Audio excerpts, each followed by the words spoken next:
दोस्तों नमस्कार।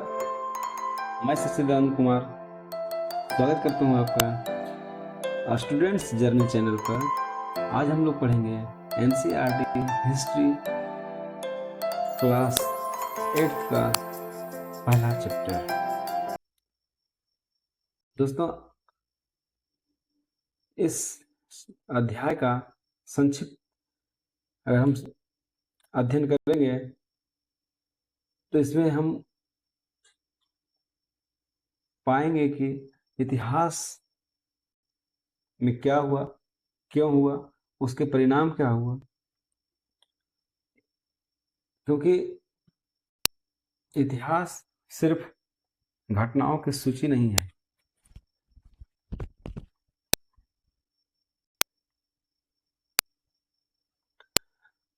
तो चलिए आगे बढ़ते हैं और इस चैप्टर में क्या क्या अध्ययन करने योग्य सामग्री है, परीक्षा के दृष्टिकोण से महत्वपूर्ण है, उसके बारे में जानने का प्रयास करते हैं। उससे पहले दोस्तों देखते हैं, स्क्रीन पर आप देख रहे होंगे एक पैदल चलो टैग है। अभी पैदल चलो क्यों महत्वपूर्ण है, पैदल चलना क्यों महत्वपूर्ण है दोस्तों? क्योंकि बिना पैदल चले भी हमें अनुभव नहीं होता है, हमें सही तरीके से किसी रास्ते की जानकारी नहीं मिलती है। ठीक उसी प्रकार बिना बेसिक को समझे हुए, बिना बेसिक से गुजरे हुए किसी भी सब्जेक्ट, किसी भी अध्याय का सही से जानकारी नहीं मिलती है और हम ऑब्जेक्टिव या अन्य तथ्य पर सिर्फ निर्भर रह करके परीक्षा सफल होना चाहते हैं तो फिर वो हमें आगे जाकर के समस्याएं उत्पन्न हो जाती है और हम अपेक्षित सफलता नहीं प्राप्त कर पाते हैं। तो दोस्तों बस पैदल चलने का मकसद यही है कि बेसिक को ठीक करना है, बेसिक से चलना है और उसको क्लियर करते चलना है। बिना बेसिक क्लियर किए हुए सफल होना बहुत ही मुश्किल काम है अभी के समय में, क्योंकि परीक्षा दिनों दिन कठिन से कठिनतम अपने स्तर पर जा रही है। खैर कोई बात नहीं, ध्यान से और मन लगाकर पढ़ते रहिए,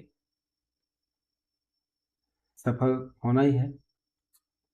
चलिए तो हम लोग शुरू करते हैं बिना समय गंवाए हुए पहले चैप्टर के बारे में।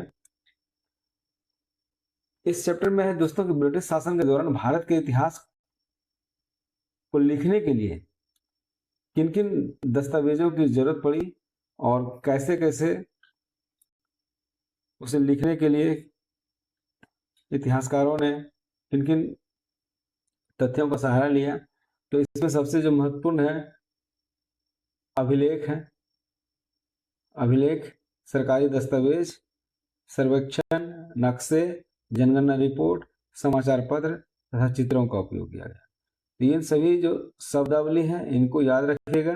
परीक्षा के दृष्टिकोण से ये शब्दावली बहुत ही महत्वपूर्ण है, क्योंकि इतिहास लिखने के लिए किन की आवश्यकता पड़ती है परीक्षा में पूछा जा सकता है।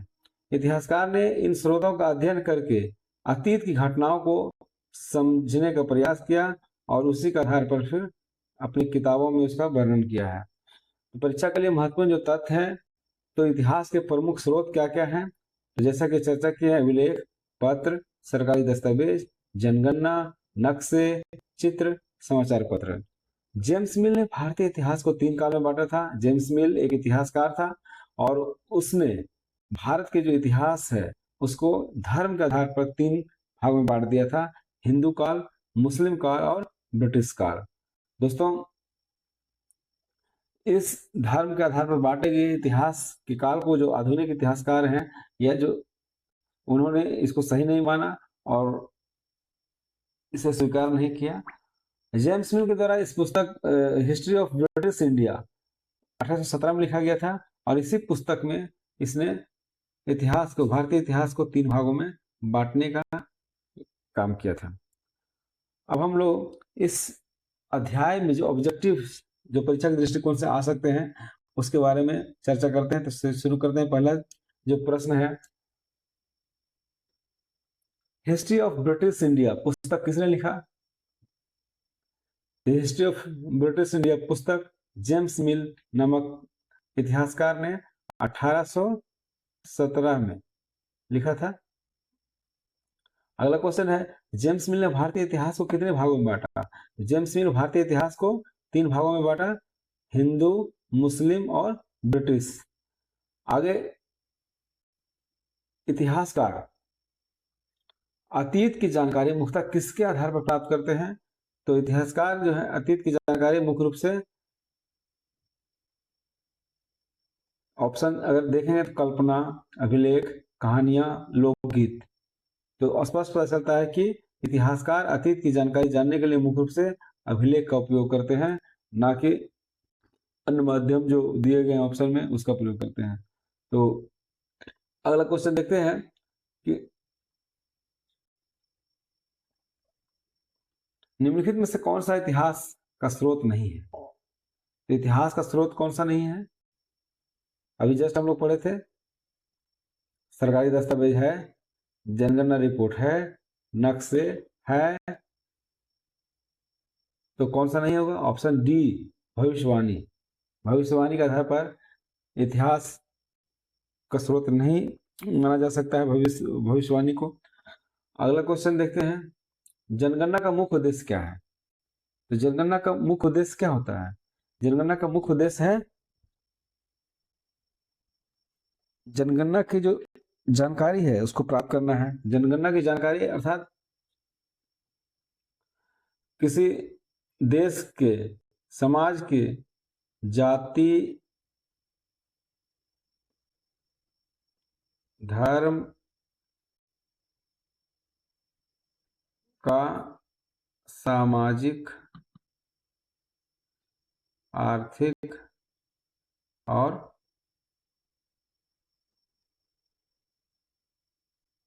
शैक्षणिक स्थिति को पता करना, ताकि इसी के आधार पर सरकार अपनी पॉलिसी को बना सके और पिछड़े हुए समाज जो हैं या जो जिनको आवश्यकता है उसके लिए उसी के हिसाब से पॉलिसी बना सके।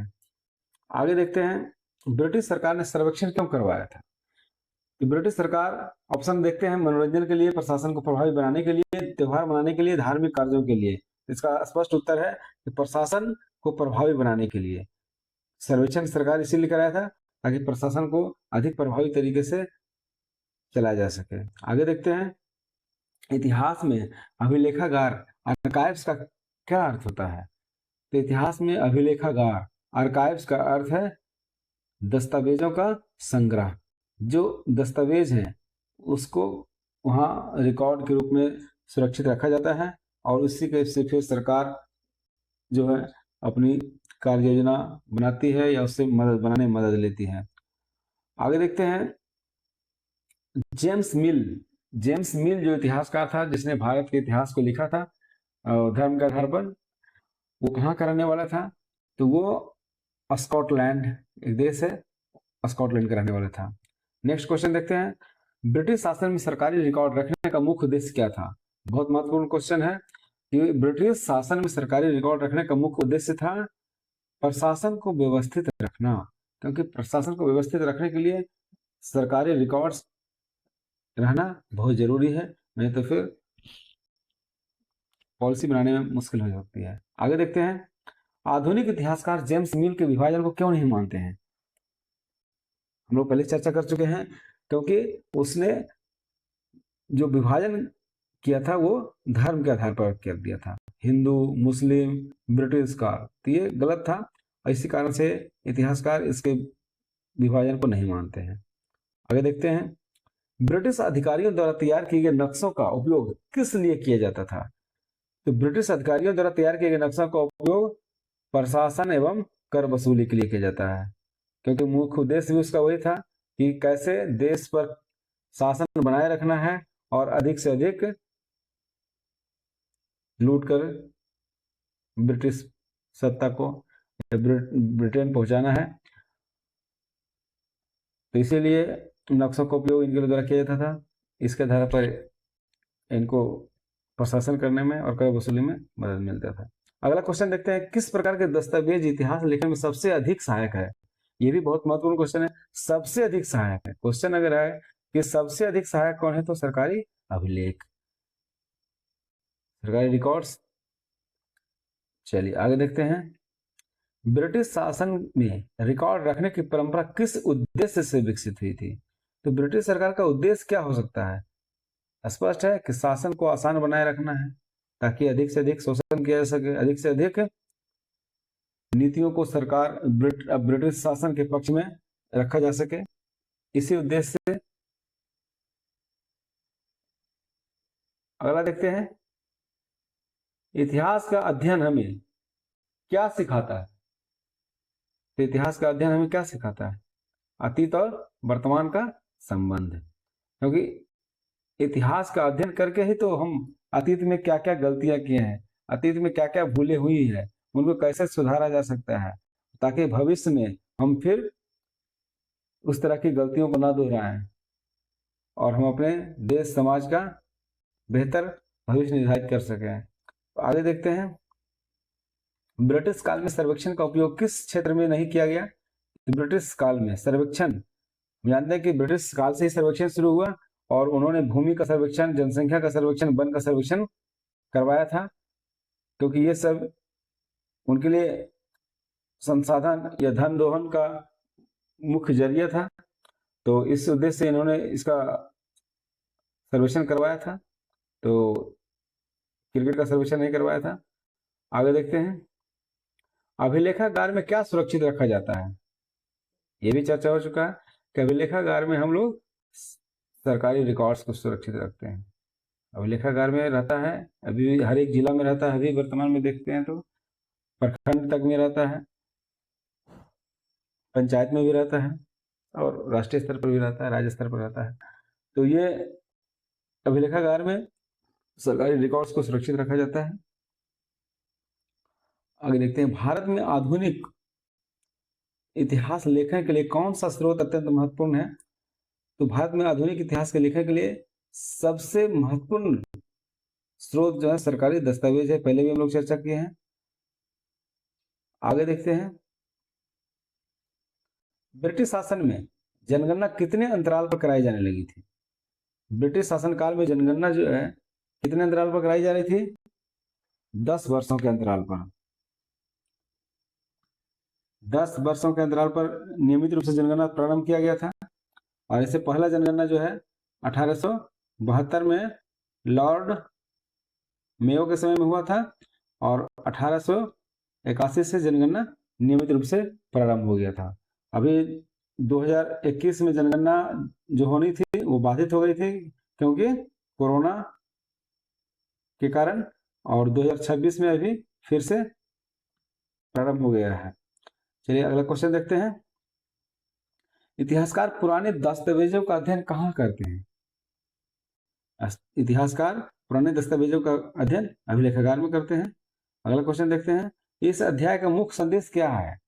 इस इतिहास अध्याय का मुख्य संदेश अगर हम देखेंगे तो क्या है? इतिहास के स्रोतों के माध्यम से अतीत को समझना, क्योंकि अतीत को हम कैसे समझेंगे बिना, जब तक स्रोत रहेगा नहीं तो इस पहला जो अध्याय है इसमें हम इतिहास के स्रोतों के माध्यम से अतीत को समझना ही इस अध्याय का मुख्य उद्देश्य था, संदेश था। इस अध्याय का मुख्य संदेश क्या है? ठीक है, तो दोस्तों आज का पहला अध्याय जो है समाप्त हो गया। हम अगले दिन मिलेंगे इसी कक्षा के 8वीं कक्षा का ही दूसरे अध्याय के महत्वपूर्ण प्रश्नों के साथ है। तब तक दोस्तों इस अध्याय को अध्ययन कीजिए और इससे जो महत्वपूर्ण तथ्य हैं उसको याद कीजिए और पढ़ने के बाद थोड़ा उस पर विचार कीजिए, मनन कीजिए, ताकि वो स्थायी रूप से आपके दिमाग में रह सके। और सबसे महत्वपूर्ण, इस पर ध्यान रखें, इस मंत्र को याद रखें। ये मंत्र बहुत ही जीवन में काम देगा। पैदल चलो, इसका सीधा अर्थ है बेसिक से, बेसिक पर ध्यान दीजिए। धन्यवाद, मिलते हैं अगले दिन।